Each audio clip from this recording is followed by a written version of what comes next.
அடுத்தது வந்து சொல்லுக்குள் சொல் கண்டுபிடித்தல் அப்படின்னு இருக்குது. இதில் என்ன அப்படின்னா, இந்த பாக்ஸுக்குள்ளே வந்துட்டு ஃபஸ்ட்டு நம்ம ஒரு வேர்டு கொடுத்துட்றோம். அந்த வேர்டுக்கான இன்னொரு பொருள் வந்து இந்த பாக்ஸுக்குள்ளே இருக்குது ஆன்சராக. அது என்ன அப்படின்றத நம்ம கண்டுபிடிக்கணும். இப்போ இங்கே சதம் அப்படின்னு கொடுத்துருக்கோம் இல்லைங்களா? சதம்க்கு இன்னொரு பொருள் என்ன? 100. அப்போ 100ன்ற வேர்டு வந்து இங்கே இருக்கான்னு செக் பண்ணணும் நம்ம. 100 இருக்குது. அப்போ அதை வந்து எழுதி குழந்தைங்கள கண்டுபிடிக்க வைக்கணும். அடுத்தது இங்கே என்ன இருக்குது? சித்திரம். சித்திரத்துக்கு இன்னொரு பேர் என்ன சொல்லுவோம்?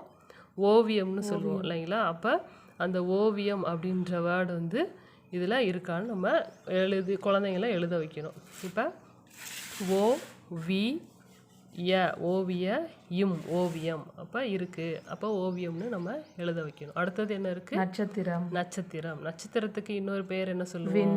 விண்மீன். இங்கே விண்மீனுக்கான ஸ்பெல்லிங் இருக்குது. அதை வந்து குழந்தைங்களை எடுத்து எழுத வைக்கணும். இந்த மாதிரி நம்ம ஏதாவது ஒரு வேர்டு கொடுத்துட்டு அதுக்கான ஆன்சரை வந்துட்டு குழந்தைங்கள கண்டுபிடிக்க வைக்கணும்.